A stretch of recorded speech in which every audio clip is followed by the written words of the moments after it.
technology can then enable the improvement of the customer experience.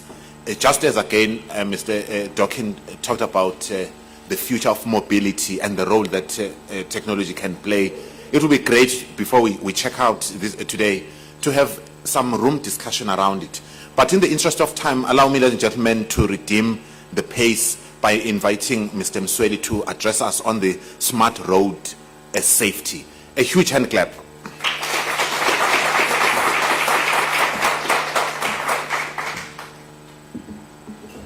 Sanibona. Ninjani?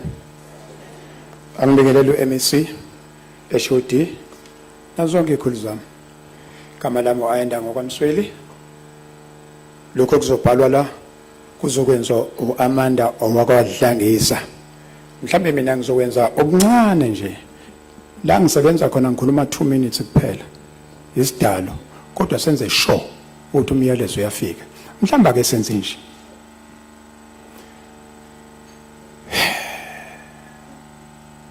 Hloze kwephambili ngoba lezi isemva isodakeni sesiminyaminyeni vele kancane njengenceba okhalweni kaElvovo. Angithi umthetho womgwaqo ungawukhi phezulu njengeyogurt. Ubukele phezulu njenge TV yaseTavern. La bhaji uyithendele lathalaza isomo xa mwashaya izandla. Abantu beIT ke bazothatha yonke lento engiyishoyo beyifake lapha ku-IT angithi. Ngokhulu ukusheshsha ngizothi ke lento ye-road safety kuthiwani, it starts with you, it starts with me. Uma uzoyenza ke iqala kanjani ke kuwena? I-road safety iqala kuwena kanje. Number 1, into enkulu eSouth Africa esebenzayo nasemhlabeni wonke ulimi, language. Ulimi luhamba nani? Hamba nosiko onoma nesiko. Lapho usiyakwazi ukuthi ke wobani labo ufuna ukukhuluma nabo, ufuna ukukhuluma nabo kanjani. Into yokuqala esiyenzile uAmanda uzoyiqoqa ezoba mfishane futhi. Into esiyenzile ukuze ulaleleke usebenzisa ulimi lwalabo bantu ufuna ukubasebenzela okuyi-custom. Njengami wami umsebenzi ngisebenza eSABC Ukhozi FM bese ngigqoka lesi sigqoko ensigqoke namhlanje Ayanda Msweli Foundation. Kodwa uma usasebenza abantu abaningi emgwaqweni obani abantu bama-taxi, i-taxi industry iyona bathi 60% angithi. Bese mhlambe kuba khona futhi kuba khona abantu bama-truck. Iluphi ke ulimi ozolusebenzisa uma ukhuluma ne-taxi industry? Awuzukusho umuntu odriver i-taxi uthi seat belt on, don't speed angithi. Uzothi mawukhuluma nomuntu wetekisi ngoba abantu bamatekisi abaningi sisuka nabo le emakhaya abanye basuke elokushini ukuze bekuzwe kahle ngolimi lwabo uzothi ungayithethisi uyibambe ngomthetho omdala kaMose kweza seBhayibhelini wayithethisi iyadukitela idlutshana wena usabele kude njengoAdam kweza seBhayibhelini useyakuzwa kodwa mawuthi kuyena don't speed uzokubuka kabi bese yaspeeda kakhulu avela vule kakhulu iradio ayizwa lonto. Kodwa makuthi wena nje umshayela lamatemu esesiwakhandile uyayibona ukuthi uyakubona ukuthi uyingxenye yakhe kushuthi usiyakwazi ke kumbamba yabo. Mawukhuluma no-driver we-taxi uthi akaphumule awusho ukuthi phumula uthi uyafema yami wenkampani ingaze ilale kuqala ungakalali olalelo antu omdala wasekhaya ongagananga u-Antu Fatima fatigue. Manje mawukhuluma nomuntu we-truck uthi hey you must rest 20 minutes 15 minutes ukhuluma nobani? But mothe wefama yabo wenkampani wena khuluza lalela u-Antu omdala uyabona mayibhaza u-Antu omdala lo ngashadanga umkabayi uyabona u-Antu Fatima ethi ngicela ukukhuluma manje 20 minutes buyela nikhulume ngoba mako kwenza ngalokho uzokusonta intamo ilale eqalo ungakalali. Wenzani? Ubanika i-sense of responsibility. Useyazi ukuthi mawubona i-traffic ingcekile sezuthi akamlalelanga u-Antu omdala uFatima kushuthi usubaphetheke ngelanguage ngizama ukuthi ngelanguage oyisebenzisayo uyakwazi ukuthi ubapholise ube yiphoyisa akudingi ukuthi uzubone osayitshini. Okay asenze nje umgwaqo oka-Department of Transport eSouth Africa uyazi ukuthi ubani abanikazi babo besibili taxi industry and akekho umuntu osondela ngakhona. The only person okwazi ukusondela ngakhona is Yimbo alone in South Africa. Nakhona ngokusizwa ubani uhlalo wase KZN uBB uZondi owathi woza uzongena la ngifuna ushintshe ubuso beindustry. Yabona? Ngokuba visita eKZN amarenki awu105 the whole KZN kukwenza ubazi ukuthi ubani so ngiyakwazi ukubabamba kanje akasekho umuntu okuhlukumezayo mawubheka indaba ye gender based violence emateksini ubanelwa na yilo the only law itika isekhona lezi ezehlisa isizungu zabantu besifazane usayibona ngeke uzoyibona ngisho eGoli mangifika khona ngifike khona ngiqale ngo2017 okulaleyo lezo tika lezo ifine kwaku 1500 benza njani that is smart road safety nizokhuluma ngayo la umuntu makune taxi ayigibela ayibona ininhlamba noma inamagama ehlisa umuntu wesifazane uzosenda uWhatsApp noma angifonele athi Msweli ngibele itaxi ukuthi anginikeze ama number plate mina ngithathe lo number plate ngiyibuyisele kubona abanikazi bomsebenzi bathile naye acharge noma laliswe 3 months ukuthi khona umuntu ozokuhlukumeza thina nemboni silale empedeni owodwa ngizama ukuthi uDepartment of Transport umsebenzi wakhe umnikazi womgwaqo kodwa abanikazi bomgwaqo imboni njengoba bekhuluma nje ozakwethu bethi ke kufanele kwenziwe lento ukuthi ke sikherishane emotweni sihambe ndawonye ulinde umuntu iSunday sisontweni sisonta naye angithi umlindile ufike umthathe nazo ezemboni ziyakwehlisa umuntu wethu le the only person ozokwazi ukuthi angene phakathi mawune number yami no WhatsApp wami uzongena uthi Msweli selesixakile besithi siyesontweni sihamba ndawonye nama ngizungena ngamandla ngingena ngelanguage firma yami inkampani ngiyazendlala kunina njengecansi ngaphansi kwebhokisi lomncwabo wasibulala Msweli soqedile ngizama ukuthi ke mhlambe into bekufanele ngabe siyayenza ne department bekukuthi u1 bekufanele senze lento ye profiling imigwaqo seKZN iprofile ukuyiprofile uzokhipha in sike sakwenza no halfway 40 wase Potchefstroom sisuke eMaritzburg sasofika eKokstad ngo0 budget asina budget asina lutho kodwa sayenza wenzani 1 sibheka R56 ukuthi uR56 bekuza iTransport Month R56 uzofika N2 usuke N2 ongena eKokstad uyingozi kuphi the high accident zone bekufanele ukuthi zonke lezi sayiqoqa physical senze ground activation sahamba mawuphuma nje eMaritzburg uzothi 1212 Benesfield angitabona eBenesfield ingozi ithaqala lapho usuke lapho uye kuleli khona la semlazi Road usuke lapho uyeXhobo intersection yaseXhobo suke eXhobo before ufike emzimkhulu emajikeni asemkhomanzi safike senza ama video lapho suke emajikeni asemkhomanzi donse njalo ungakafiki la emzimkhulu kunomfula olapho la kwangena khona itaxi usuku wena umzimkhulu khuphuke njalo uzothola futhi lapho ku replay kune onke ama high accident zone abefuna ukuthi sifike siwenze sime wenza ama video khona ongakuthi lawo ma video leyo mawuwafakile ku website ye department umuntu othi ngisuke eGoli ngizohamba ngo-N3 bese ngifika eMaritzburg ithi R56 athi qaqa athi ngifuna ukubona ukuthi mapha ama high accident zone uthi okay ngibhekela lana use more alert ngoba kulawo ma video futhi hayi ukuthi uthi kuyingozi la uyafika uMsweli uyafika une department udemonstrate siyenze halfway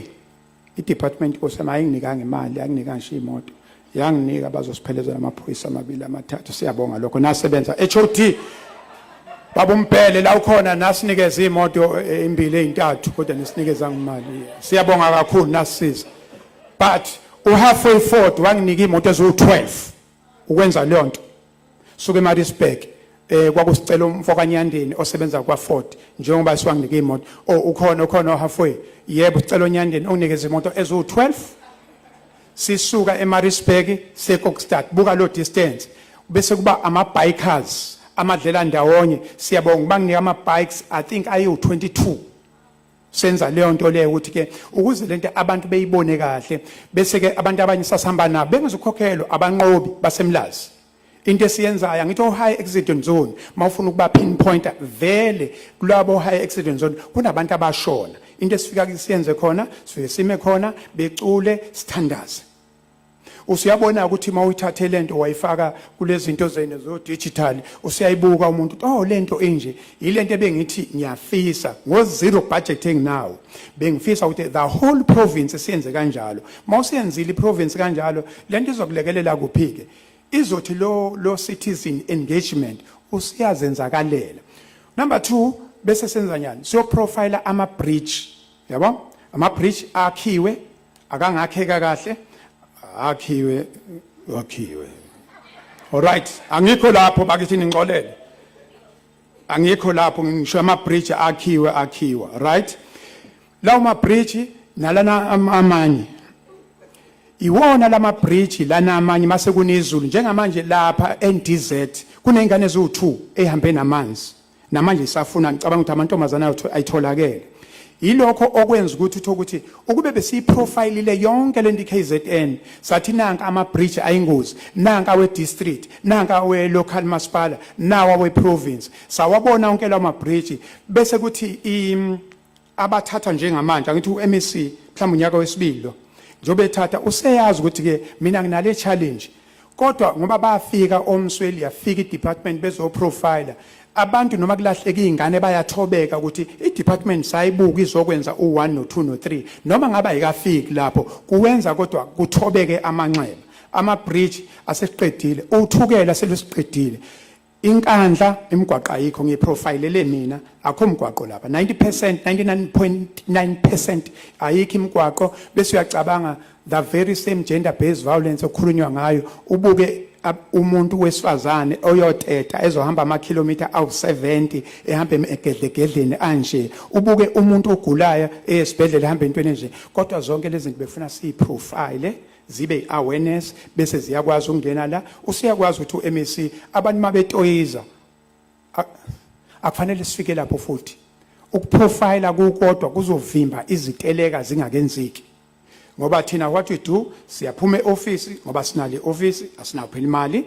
elethi office emgwaqweni ngesikhathi abantu becomplaina la ku Facebook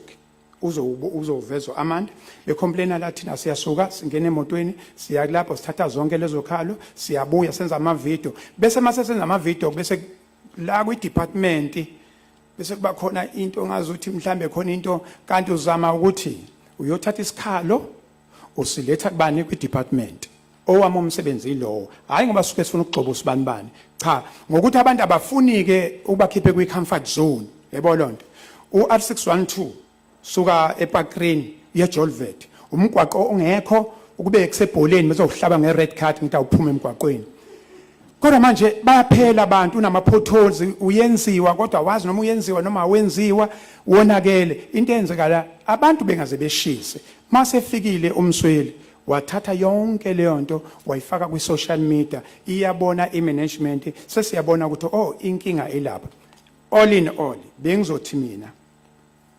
smart road safety lo esikubona kuthina